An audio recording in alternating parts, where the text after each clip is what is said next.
bersama-sama di ruangan ini untuk mendengarkan dan mempelajari firman Tuhan. Datanglah ya Tuhan, biarlah Roh-Mu menyinari hati dan pikiran kami, sehingga kami dapat memahami firman-Mu dengan baik dan pada waktunya melakukannya dengan baik. Dalam nama Yesus Kristus Tuhan kami, amin. Saudara-saudara, kalau bisa buka Alkitabnya silakan. Kejadian pasal 17 ayat 1 dan ayat 2. Kejadian pasal 17 ayat 1 dan ayat 2. Saya baca ya. Ketika Abram berusia 99 tahun, Tuhan menampakkan diri kepadanya dan berfirman, "Akulah Allah yang Maha Kuasa. Taatilah aku dan hiduplah dengan tidak bercela di hadapanku. Aku akan mengadakan perjanjian dengan engkau. Dari pihakku aku akan menjadikan engkau suatu bangsa yang besar. Sesungguhnya engkau akan menjadi bapa banyak bangsa, bukan hanya satu bangsa saja." Abram sujud dengan mukanya sampai ke tanah ketika Allah berfirman kepadanya. Itulah dia firman Tuhan yang akan kita pelajari pada siang hari ini. Saudara-saudara, dengan firman Tuhan ini saya hendak mengingatkan kita bahwa kita pun semua, masing-masing kita juga terikat dengan perjanjian dengan Tuhan, ya. Kita harus ingat bahwa kita ini adalah umat perjanjian. Saya pikir semua kita pasti tahu mengenai arti perjanjian. Kita tentu pernah membuat perjanjian, apakah mengenai perjanjian tentang kontrak rumah atau sewa rumah atau beli aset dan sebagainya. Utang piutang. Tentang Utang piutang. utang piutang juga. Iya. Iya, baru tahu. Ya. Dan perjanjian itu memang kita mengikat, ya. Kita nggak boleh mengatakan cuma di atas kertasnya, itu enggak. Tapi kita pasti tahu bahwa itu mengikat kita. Ya, bahkan seringkali nyawa kita pun barangkali terikat di sana ketika kita mengadakan sebuah perjanjian. Nah, seperti itu juga kita diingatkan pada siang hari ini bahwa kita pun terikat dengan Tuhan. Ada perjanjian yang telah kita buat dengan Tuhan atau yang telah Tuhan buat dengan kita.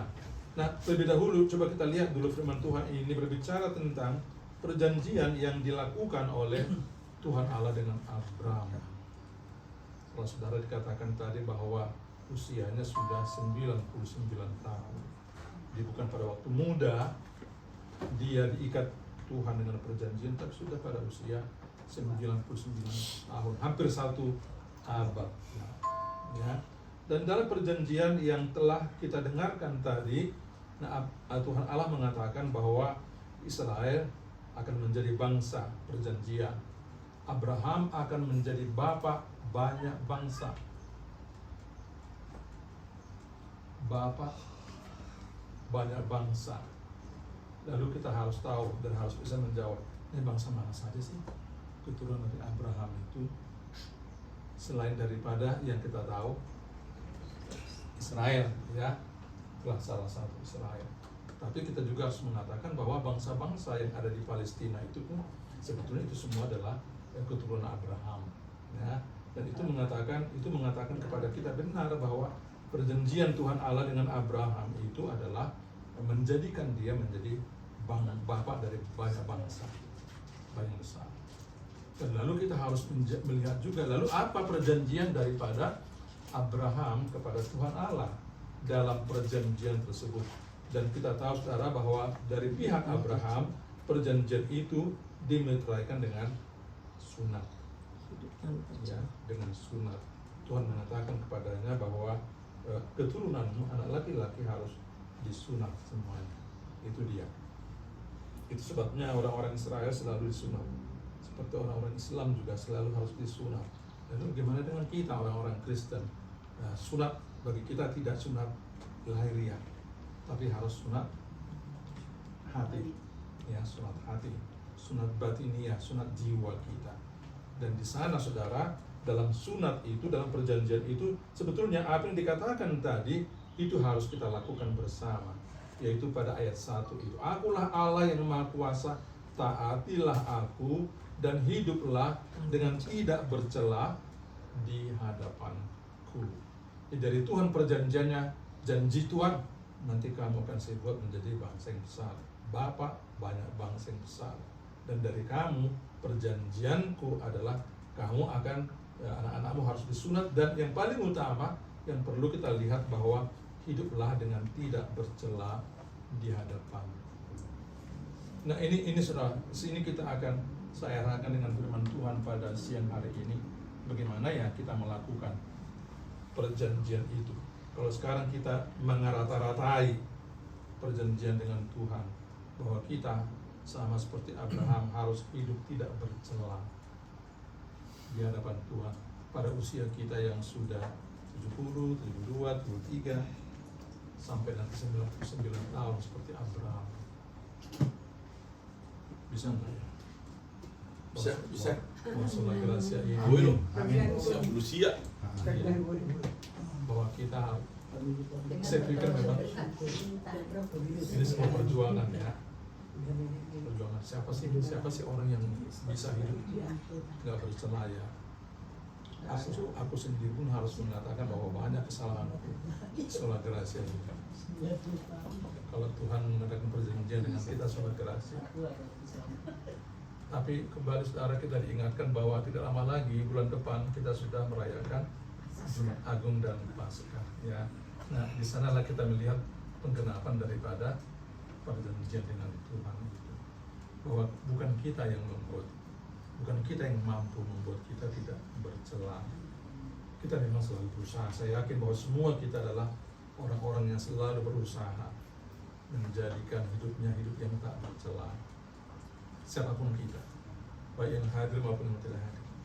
Tapi memang harus kita akui bahwa seringkali tubuh kita lemah dan kita jatuh dalam pencobaan. Sementara yang Tuhan Yesus itu memang tubuh sih memang ingin katanya, tapi roh lemah. Ketika dia menegur murid-muridnya, ya tunggu mujuhamuna, janganlah tidur kalian. Aku lagi bergumul ini, kalian bangunlah. Tapi setiap dia datang melihat murid-muridnya itu, mereka pada ketiduran sampai 3 kali, dan Yesus mengatakan udah tidur aja lah. Memang sih tubuh berkeinginan, tapi roh memang lemah. Itu gambaran kehidupan kita. Kita pun suka begitu ya. Siapa sih di antara kita yang suka, yang mempunyai keinginan menyakiti hati orang lain nggak akan hadir. Tapi memang seringkali terjadi ya. Siapa di antara kita misalnya yang tidak ketawa ketika melihat orang lain tergelincir jatuh misalnya. Kita tentu tidak mau, tapi seringkali memang spontan kita mungkin ketawa. Nah itulah kelemahan kita ya. Dan banyak hal lain juga, banyak hal lain yang menunjukkan bahwa kita memang orang-orang yang sulit sekali lah tidak bercela. Tapi kembali saudara, bulan depan kita mengingatkan, lalu datanglah penyelamat kita, Tuhan Yesus ya. Dia yang menghapus segala celah kita itu dengan darahnya, dan membuat kita memang layak menjadi anak-anak perjanjian, anak-anak perjanjian itu.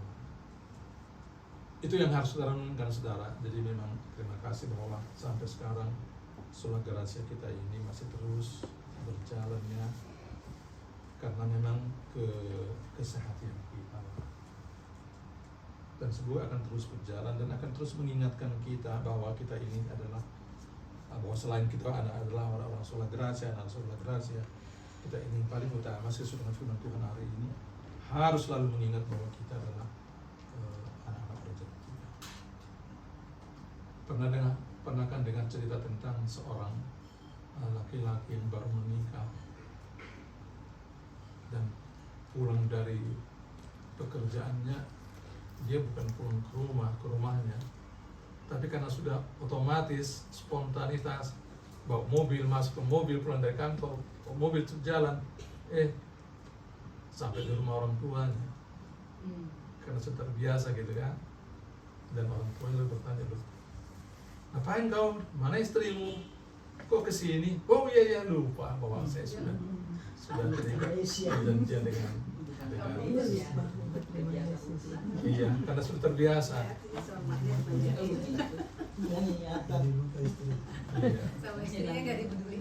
Nah, semoga kita juga nggak begitu, bahwa kita sudah terikat dengan perjanjian dengan Tuhan kita. Ya, Dan karena itu sebetulnya harus hidup tak bercela. Apa artinya tak bercela itu? Tak bercacat. Tak bercacat. Apa lagi lah? Sama seperti Yesus. Tidak melakukan hal-hal yang bertentangan. Tidak melakukan hal-hal yang bertentangan. Banyak sekali yang bisa kita. Oke, saudara, semoga kita semua mampu ya, mampu untuk melakukan. Untuk momen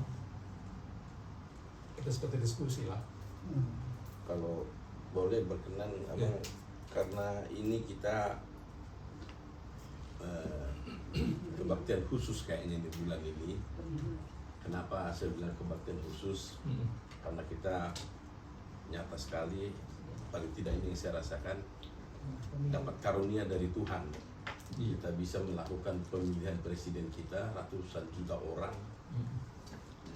dengan aman dan tertib. Jadi kalau kita lihat negara kita ini, jadi berkat Tuhan itu, aku tadi bicara sama Riko, harta, salah satu harta kita bukan cuma uang kita ya, tapi nomor satu itu adalah Tuhan kita. Yang lain juga itu adalah termasuk negara kita, tempat kita berada, dan yang lain lagi keluarga kita, dan yang lain lagi pengalaman kita dan sebagainya. Nah, jadi ini seluruh dunia juga geger mengenai kehebatan di Indonesia sekarang, karena secara jumlah penduduk kita negara demokrasi nomor 3. Jadi nomor 1 Amerika, jumlah India, nomor 2 Amerika, nomor 3 Indonesia melakukan pemilihan langsung. Ya, karena di tempat-tempat lain itu lama. Dan kita punya itu dalam waktu 6 jam saja semua ratusan juta orang ini memilih dengan tanpa, ya kita nggak bisa bilang tanpa cacat, tanpa dengan sempurna, tapi sungguh sangat luar biasa. Karena kita masih teringat di tahun-tahun awal reformasi ya, waktu pertama kali diadakan pemilihan presiden sesudah Pak Harto itu, ketika kampanye kita pun takut keluar karena liar anunya ya, brutal ketika kampanyenya dan bisa banyak korban. Jadi sekali lagi kita sangat berterima kasih karena Tuhan kasihan kepada Indonesia, dan kebetulan kita di sini anak-anak Tuhan dan kita minoritas. Jadi terus terang waktu menjelang pemilihan itu aku selalu berdoa, Tuhan kasihlah kami kepada pemimpin yang takut akan Tuhan. Jadi sekali lagi ini saya kira momen yang bagus sekali, kita bersyukur. Hari ini kita bisa lihat ya bahwa di sana sini masih ada protes dan sebagainya, tapi kelihatannya trennya itu akan berakhir dengan sangat baik sekali ya. Dan Tuhan juga memberikan kepada kita hampir 10 tahun ini pemimpin yang memberikan kita kebebasan beribadah ya. Jadi ya memang Jokowi dia dari Muslim, tapi dia sangat kelihatannya itu juga takut dia sama Allah ya. Dia takut menganukan kita untuk melakukan penganiayaan. Karena kita lihat di negara-negara lain banyak juga negara yang mau beribadah aja mereka nggak bisa gitu ya. Jadi kita sangat mensyukurinya. Ratusan juta orang memilih dalam 6 jam selesai, dan sistemnya itu sudah sedemikian hebat. Dalam waktu 4 jam itu prediksi ya, karena quick count dan segala macam itu sudah bisa keluar ya. Jadi ya saya nggak tahu tuh bagaimana caranya ya, karena memang kalau kita lihat lagi ke belakang, waktu Jokowi pertama kali jadi presiden, yang pertama kali dia kerjakan tuntaskan itu adalah urusan IKTP. Karena begitu IKTP itu selesai, single ID itu jalan ya. Di zaman SBY memang dimulai IKTP, tapi di sana sini banyak korupsi, banyak ini, akhirnya terbengkalai ya, banyak orang tangkap. Ketika IKTP jalan, nomor 2 yang dikerjakan oleh Pak Jokowi ini kulihat adalah mengenai BPJS. Karena begitu IKTP-nya jalan, BPJS itu jalan ya. Ada beberapa lagi yang lain ya, termasuk menghilangkan subsidi yang ditaruh jadi infrastruktur, bangun jalan. Kita bangun jalan itu 2.800 km jalan tol doang. Jadi sungguh sangat ajaib. Jadi lihat ya, IKTP, BPJS, terus datanglah serangan COVID. Jadi waktu COVID itu datang, BPJS kita itu udah matang, ID kita itu udah matang. Sehingga sungguh ajaib ya, nggak ada negara di dunia yang kayak kita. Begitu kita di PCR, begitu ini negatif, muncul di Peduli Lindung, terus dari sana itu kirim obat, dan semuanya pengobatannya semuanya gratis. Sistematis. Kita nggak bisa membayangkan, andai kata sistem BPJS kita nggak ada ketika itu, misalkan lah ya, keluarga kita kena COVID, kita mau dia berobat nggak ada. Awal-awal berobat itu masih 400 juta, 600 juta loh orang yang kena COVID itu. Karena orang ketika itu ya gelap semua, panik, segala macam obat dikasih. Tapi begitu Jokowi bilang, oke, semua dia tanggung negara, ya, seret, ajaib sekali, luar biasa, luar biasa. Di tengah-tengah itu kita bisa libat. Dan hari ini tadi diumumkan Indonesia sudah menjadi masuk di dalam negara OECD, ya. Jadi negara maju, ya, negara developing country kita. Kemarin dikasih tahu ya, dan itu adalah suatu berita besar sekali. Kita itu bersama-sama dengan Korea Selatan, dengan Jepang, dengan Amerika, Inggris, Prancis, kita udah masuk OECD. Ya, kita nggak masuk lagi negara yang berkembang, kita udah masuk. Di Indonesia yang OECD, di ASEAN baru Indonesia. Even Singapura no. Malaysia? Hanya Indonesia. Karena Singapura memang bagus, tapi jumlah penduduknya hanya kecil. Jadi kalau di total anunya itu kecil. Itu kan datang bareng. Jadi kalau saya sih melihat ya, misalkan ya, kenapa lah aku berkesan dengan 02? Ya, aku lihat-lihat analis saya, kira-kira analisnya begini. Waktu kita masih agak muda, 40-50 kita, yang paling kita takutkan itu sebenarnya kalau terjadi negara kita ini menjadi Taliban. Ya, Talibanisme, ya. Karena dialami di Pakistan, ya, di Bangladesh, di banyak negara, Malaysia juga susah. Nah sekarang sesudah ini Jokowi ini nggak tahu gimana, sebenarnya tadinya orang tukang mebel menjadi wali kota Solo, ya. Dia sebenarnya from nowhere juga itu, ya. Cuma 2 tahunnya dia di DKI itu cus, ya, sedemikian 10 tahun dia jadi presiden. Dan yang dikagumi oleh seluruh negara di dunia, terutama ke Indonesia, adalah kestabilan politiknya. Gitu. Jadi mulai dari apa itu stabil, SBY stabil. Karena ketika kita stabil, kita itu bisa bertumbuh, kita itu bisa fokus gitu. Nah ini Prabowo kalau kita lihat sih sebenarnya ya bukan dia tanpa cacat ya, tapi ke-NKRI-nya itu tinggi gitu. Nggak ada cerita dia ini mau mau kita itu menjadi negara meninggalkan Pancasila atau apa itu ya. Situ. Bahwa dia punya kelemahan dan itu betul. Dan yang kedua yang kita lihat, kalau dia satu periode 5 tahun, kalau 10 tahun ya oke, tapi kalau kesehatan kurang 5 tahun lah minimum ya. Terus penggantinya mungkin wakilnya tambah 10 tahun.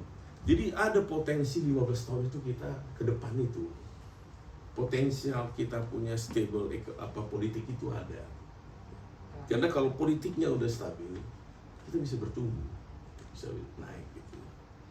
Jadi sebenarnya pemilihan kita 2024 ini bukan hanya pemilihan untuk 5 tahun ke depan, tapi ini sebenarnya kalau bahasa orang sana itu melihat ini pemilihan untuk 15 tahun ke depan minimum, ya, kira-kira gitu. Jadi kita sangat bersukacita di situ. Nah, tapi memang saya lihat itu adalah macro view-nya ya. Di dalamnya itu ya terjadi turbulensi ya, 02, 03 ya dan sebagainya.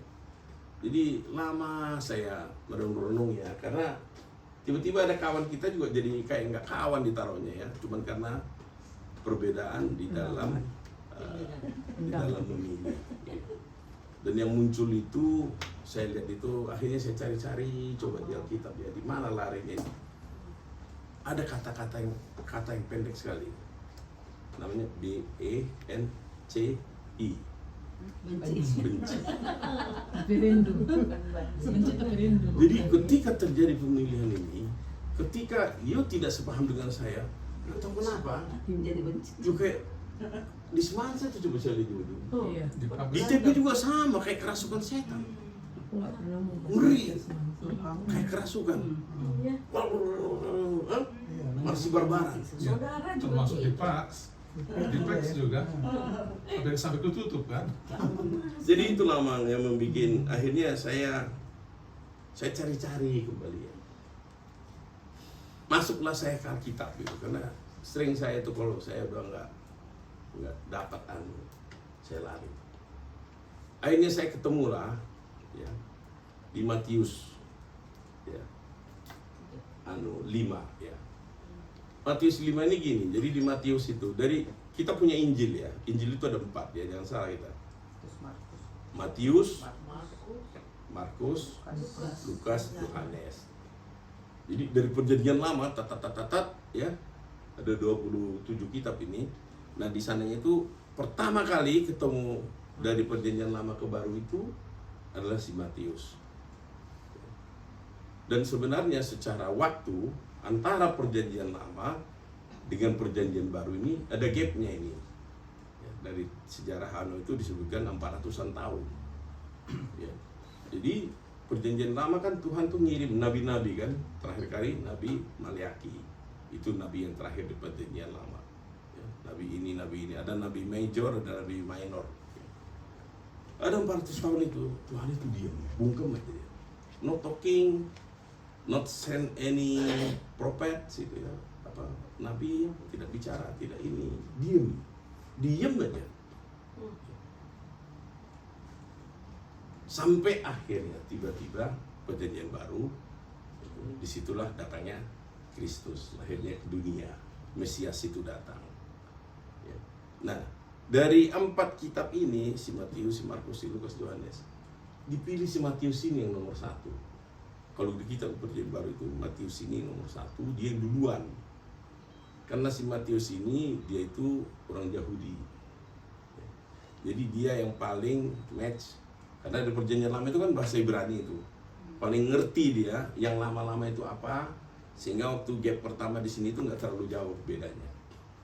Nah, di dalam Matius itu kalau kita baca, di situ Matius 1, Matius 2, Matius 3, Matius 4 gitu ya. Itu cerita tentang kelahiran Yesus, silsilahnya dulu. Ya.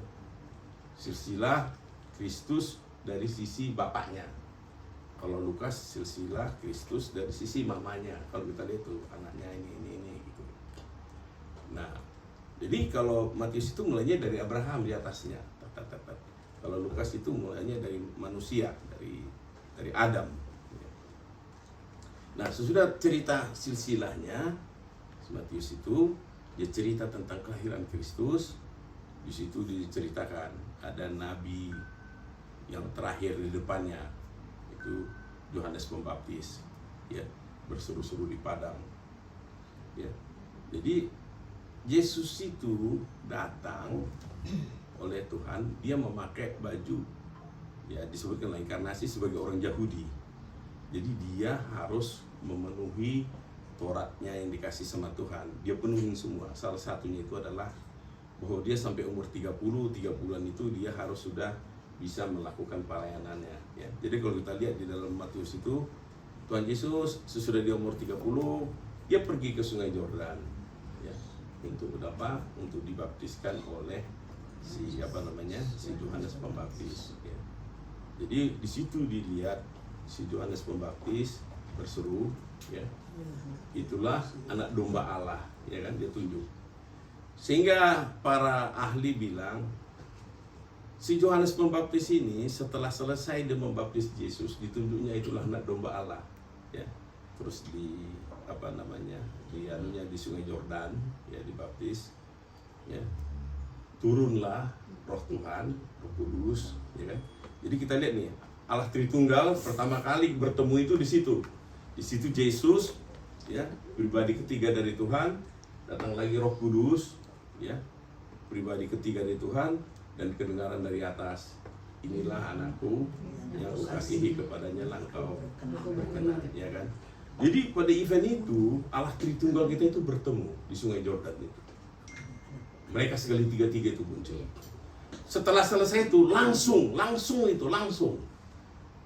di situ disebutkan di Matius 4, Roh Tuhan membawa Yesus ke padang gurun untuk dicobai oleh si iblis. Jadi Roh Tuhan loh yang bawa dia dicobai.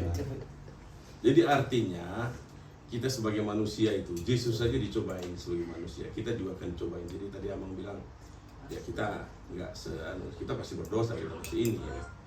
Nah, sesudah dia selesai dicobai, jadi percobaan terakhir itu adalah nyahlah kau iblis, dikalahkan si iblis, itu dulu kalimatnya.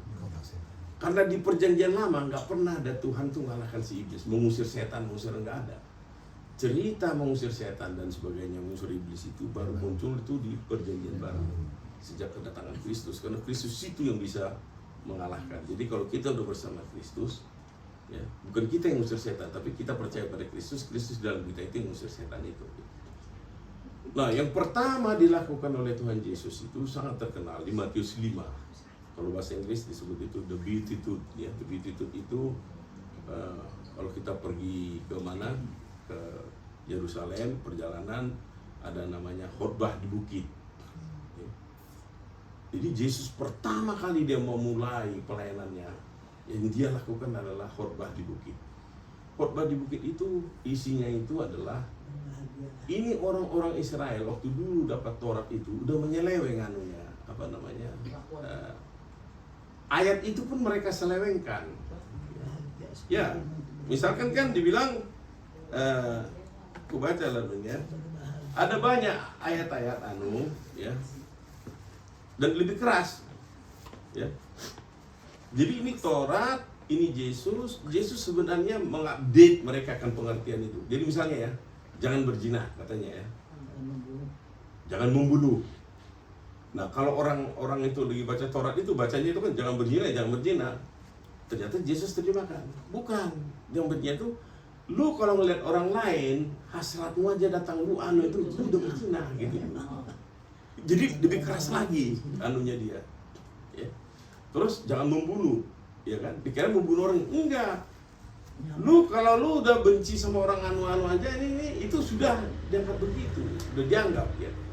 Jadi ini dikoreksi. Yang pertama kali Tuhan Yesus dalam khotbah di bukit itu semuanya mengkoreksi segenap ayat-ayat Alkitab itu, ayat-ayat Taurat yang diselewengkan oleh orang-orang Farisi. Ya. Jadi sebenarnya kalau kita lihat, Allah memberi Taurat itu kepada bangsa Israel, bangsa pilihan, untuk sebenarnya Taurat itu disebarluaskan. Tapi orang Israel itu nganggap lain lagi. Kami itu bangsa pilihan Tuhan, kakek kami Abraham, ya kan, ini kan. Jadi Taurat ini malah dipangku, disimpan kayak mustika mereka yang bukan Israel dianggap sebagai orang istilahnya itu. Orang ya bukan kafir ya, apa istilahnya? Unbelievers gitu ya. Orang pagan kalau bahasa Indonesianya. Orang pagan. Nah, waktu Yesus datang, makanya dia itu akhirnya lain. Ada salah satu murid-muridnya, si Paulus itu khusus untuk melayani non-Yahudi. Tujuannya sebenarnya itu. Ada yang Yahudi ya, ada yang non-Yahudi. Nah, saya ingin membahas di sini terkait dengan pemilu ini, ya, dari Alkitab. Jadi kalau siapa yang punya Alkitab boleh buka Matius 5.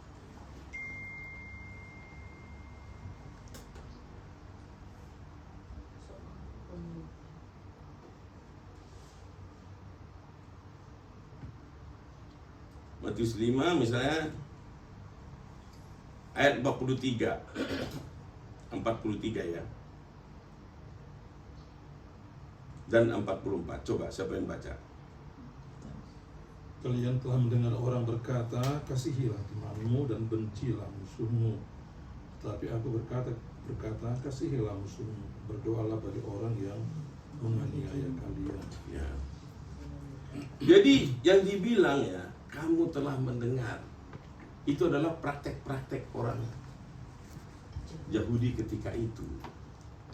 Kasihilah sesamamu. Jadi sesamamu itu luas ya, sesama sola gracia, sesama keluarga, dan bencilah musuhmu. Itu yang mereka tangkap. Hah? Enggak, ini ajarannya Yahudi. Iya. Kasihilah sesamamu, bencilah musuhmu. Di sini Yesus bilang, kalau kayak gitunya, semua tukang kutip ini juga, tukang pajak juga bisa gitu. Semua orang juga bisa mengasihi keluargamu terus membenci musuhmu. Terlalu gampang, bukan itu maksud Tuhan. Ini dikoreksi sama dia di ayat 44. Aku berkata kepadamu, kasihilah musuhmu. Bukan kasihilah kelompokmu, kumpulanmu, tetanggamu. Kalau bahasa Inggrisnya dibilangnya love your neighbor gitu ya. Bukan itu yang aku maksud di sini, tetapi musuhmu. Dan dilanjut lagi, dan ayat 44 itu, berdoalah bagi mereka yang menganiaya kamu. Begitu. Itu yang dimaksud. Jadi jauh lebih berat. Nah ini termasuklah ini kita membenci dan nggak membenci musuh, ya kan. Pemilih ini aku bilang bisa jadi bikin benci. Cuman gara-gara pemimpin kita di sana, pemimpin kita di sini, pemimpin kanu di sana. Ya. Kenapa kita mendoakan? Malah kita disuruh, ya, kasihilah musuhmu dan berdoalah bagi mereka yang menganiaya kamu. Menganiaya itu sebenarnya nyakitin, ya. Lebih puncak daripada musuh itu, benci itu adalah aniaya. Udah ada lagi di atasnya itu, ya. Kenapa kita disuruh berdoalah bagi mereka yang menganiaya, ya. Karena di atas itu tadi, jadi di Matius 5 ini kalau kita buka, ya, itu disebutkan, ya, berbahagialah orang yang dianiaya karena aku, karena mereka lah yang akan mewarisi kerajaan surga, ya, disebutkan di situ, ya. Dan juga mereka akan diberikan apa, ya,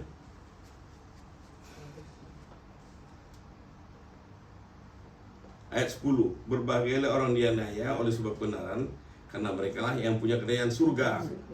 Ayat 11-nya, berbahagialah kamu karena aku kamu dicela, dianiaya, difitnah, yang jahat, bersukacitalah. Jadi kita waktu kita dianiaya oleh Tuhan itu malah disuruh bersukacita dan bergembira. Kenapa?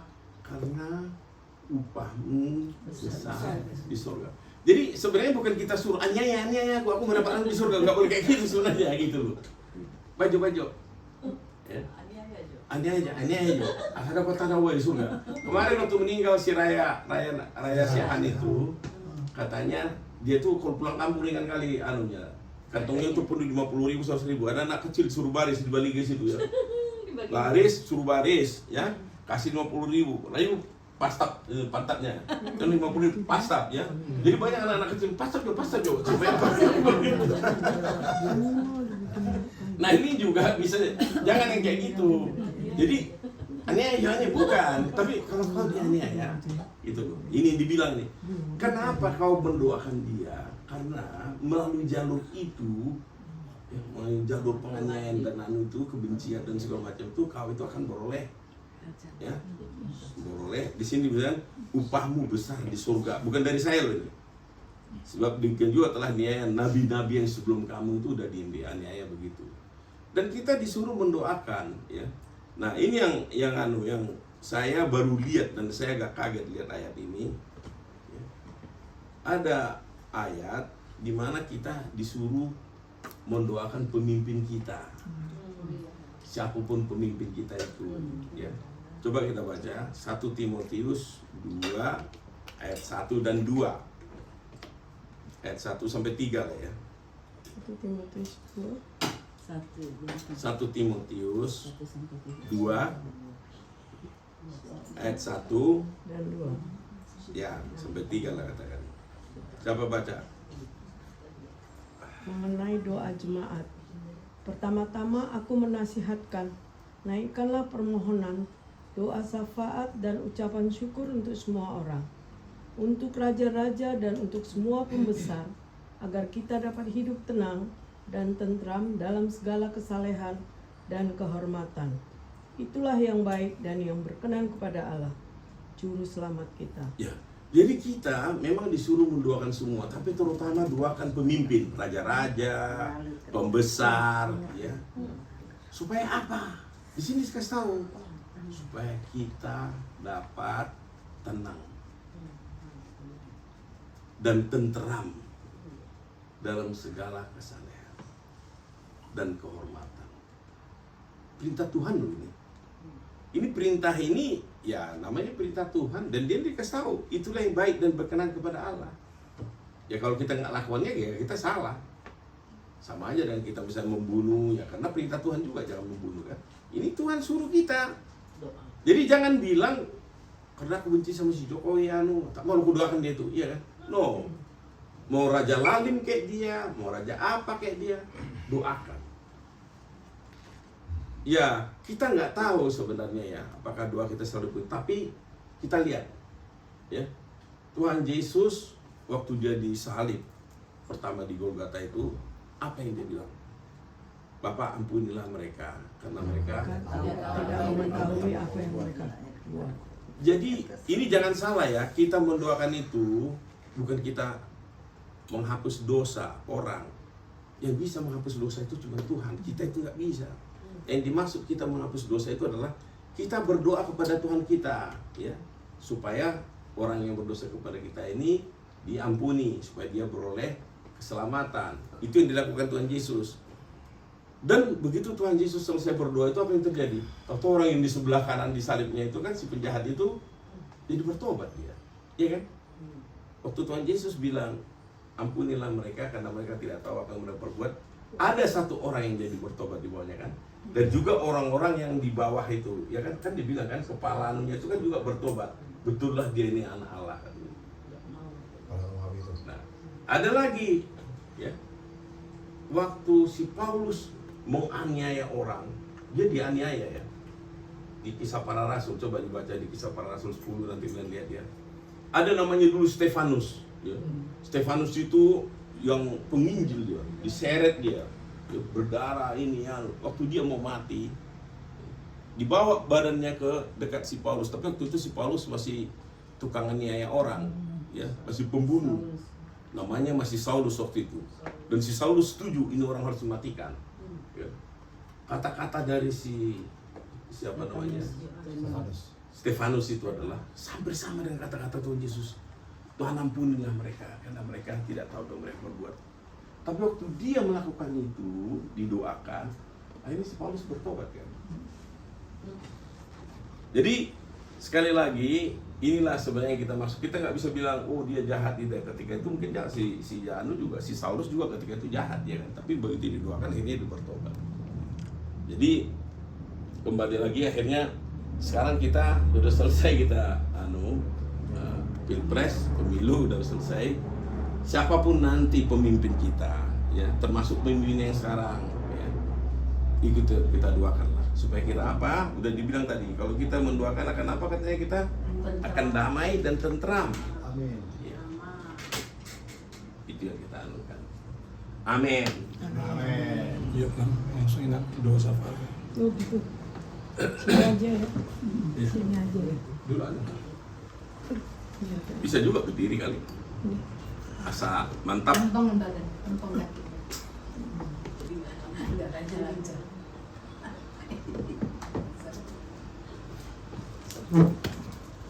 Mari kita bersatu dalam doa.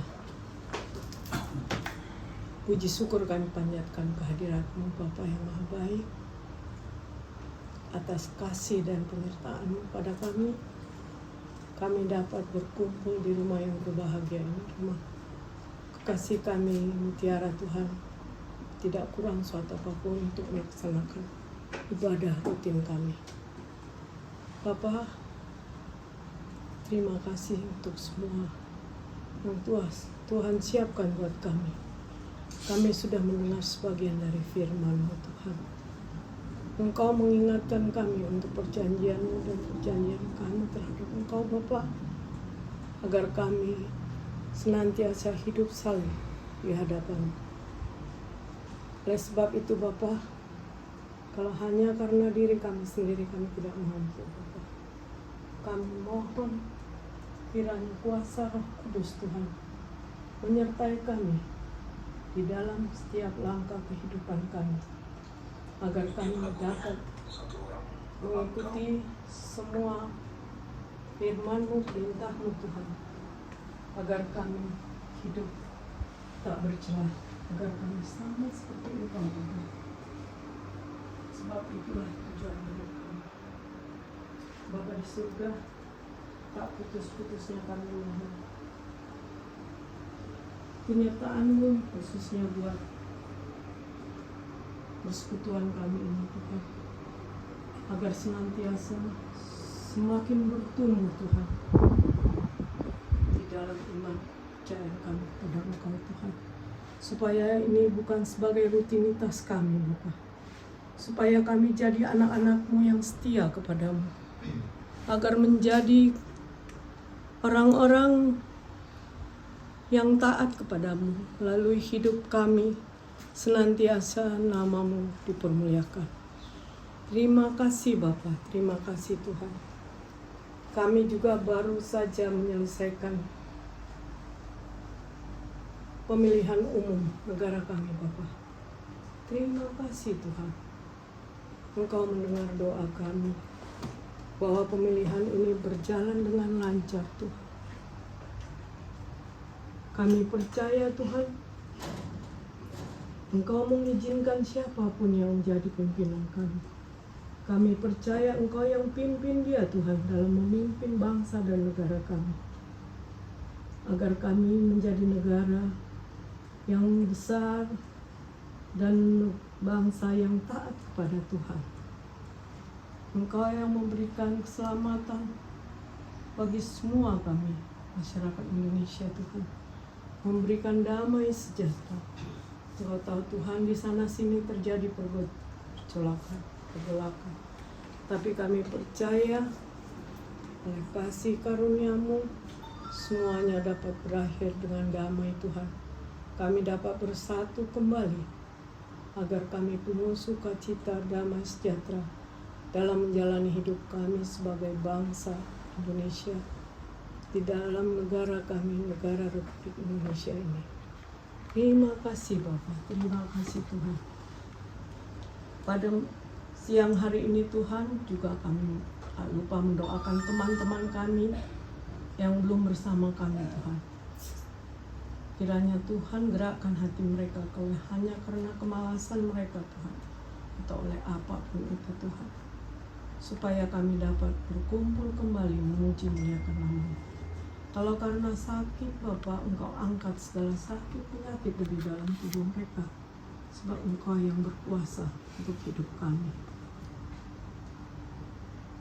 Kami juga berdoa untuk anak-anak kami Tuhan, yang dalam keadaan sakit, khususnya buat Bere dari saudara kekasih kami Luti, yaitu Nevoita Panggabian Bapak, secara medis dinyatakan apapun itu, tapi kami percaya Tuhan juga mengatakan apa yang Tuhan mau tunjukkan di dalam keluarga ini Tuhan.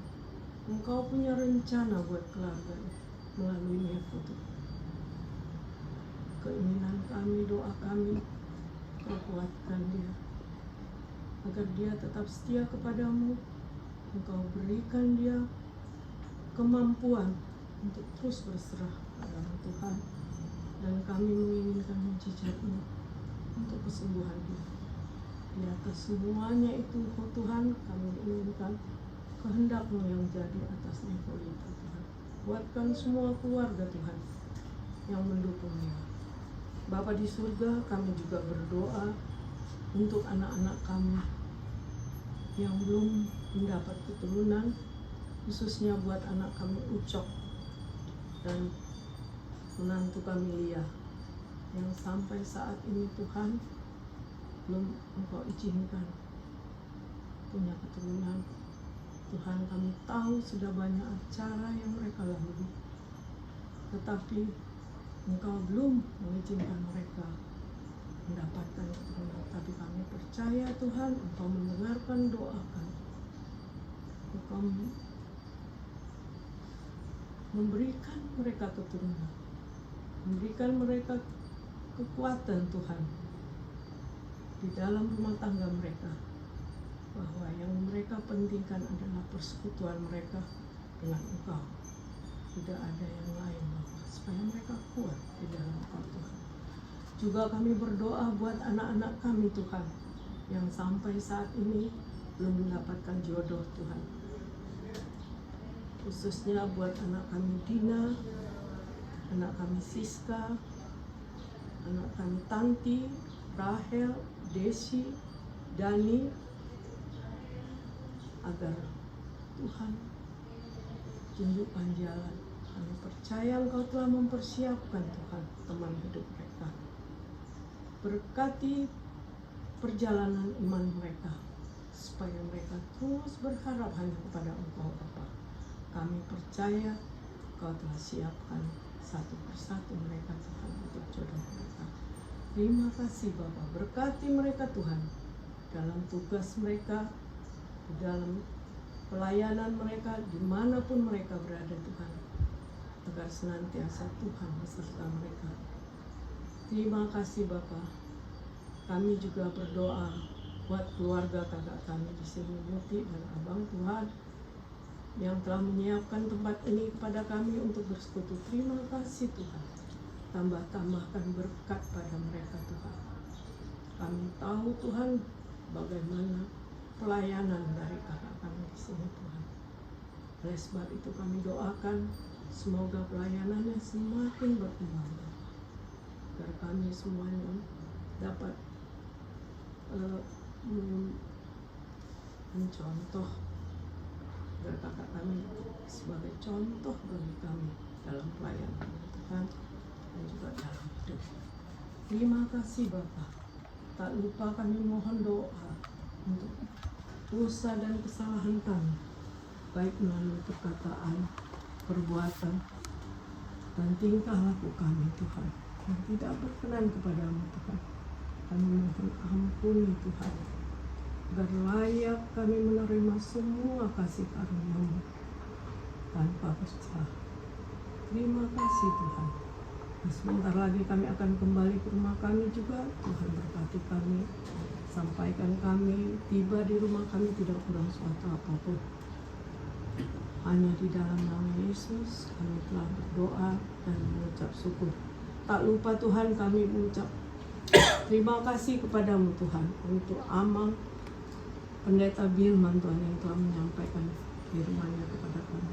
Berkati amal ini dalam semua pelayanannya, dalam keluarganya, dan semua keturunannya Engkau berkati.